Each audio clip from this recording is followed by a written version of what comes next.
My name is Adrian Cole, and the night everything fell apart was supposed to be the night I felt closest to my future. Instead, it became the night I watched the woman I loved turn into someone I didn't recognize. Sophie and I had been together for nearly 6 years. We'd survived long-distance semesters, family issues, financial struggles, all of it. I thought that meant something. I thought it meant we were unbreakable. Her bachelorette weekend was organized by her older sister, Hannah. They rented a lakeside lodge 2 hours outside the city, cozy, rustic, romantic. I wasn't supposed to be there until the next morning, but an uneasy feeling kept tugging at me all day. Maybe it was the strange tone in Hannah's voice when she called. Maybe it was the way Sophie had been distant for the past month. Maybe it was nothing. Or maybe it was everything. Around 10 p.m., Hannah texted me. 4 words that made my stomach twist. Adrian, if you can check the cameras, do it. The lodge had outdoor security cameras. Nothing inside, just the porch, the driveway, and the back deck. I had helped Sophie's family set them up years ago. I tried brushing it off. She wouldn't cheat, not Sophie. The same Sophie who cried during our proposal. The one who held my face like I was her whole world. But something inside me whispered, check, so I did. I opened the security feed on my phone, expecting to see them dancing around the fire pit or taking silly photos. But instead I saw him, Jason, her coworker. I knew him only through stories, the funny guy in her department.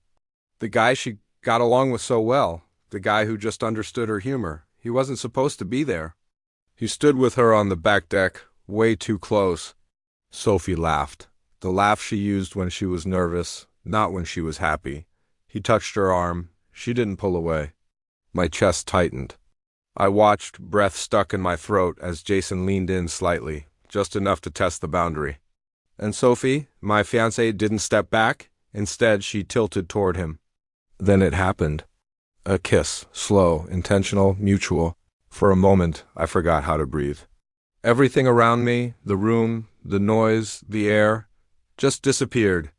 All I could see was her, kissing him, laughing afterward, whispering something into his ear. I felt sick, I felt numb, I felt gone. And yet, I didn't storm into the night, I recorded it. Every second, every touch, every betrayal illuminated under the lodge's patio lights. Because pain can make you impulsive, but betrayal makes you strategic. I didn't sleep that night, didn't drink, didn't scream, didn't break anything. I just watched the videos again and again until the ache inside me hardened into something sharp and clear. Sophie had made her choice. Now she would face the consequence. Before sunrise, I sent a message to her sister. Show her this when everyone is awake. I won't be coming. No threats, no insults. Just truth. Around 9, I saw the first calls from Sophie's friends appearing on my phone. Then Hannah. Then her cousin. Dozens of missed calls, messages piling up like falling dominoes.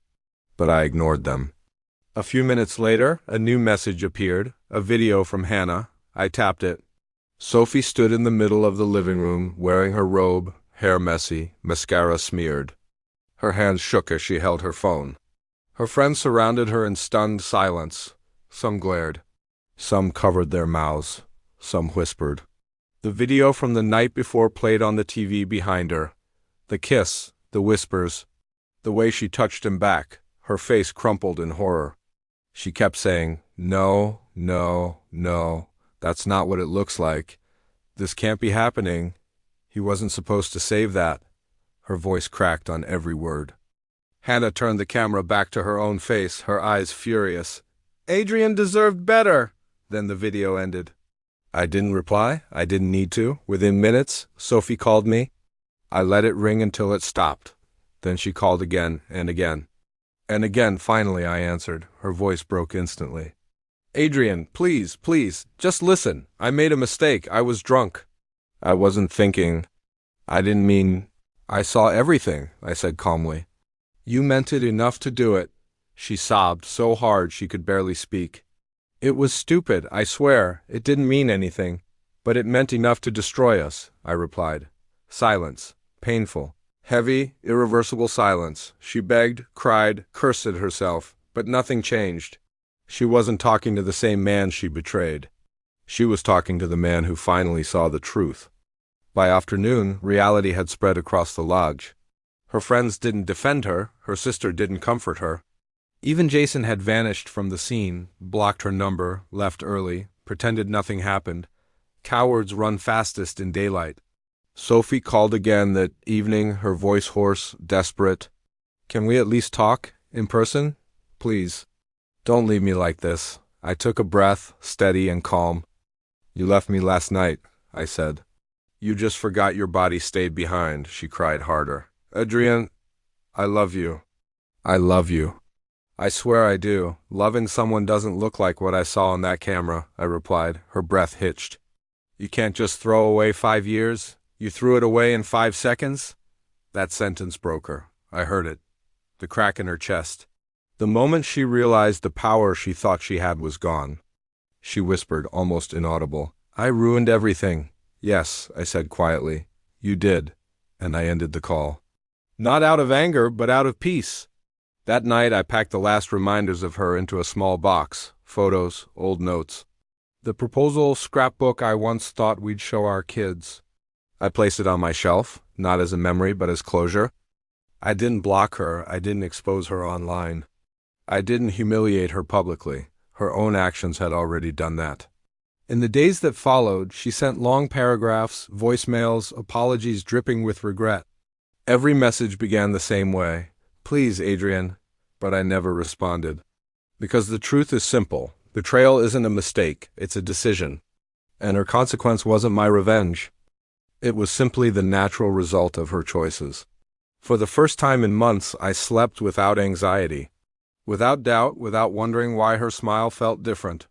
I slept peacefully, because I was finally free. Sophie, on the other hand, woke up every day knowing one thing: the man who loved her most saw her worst and walked away without looking back. Thanks for listening to my story.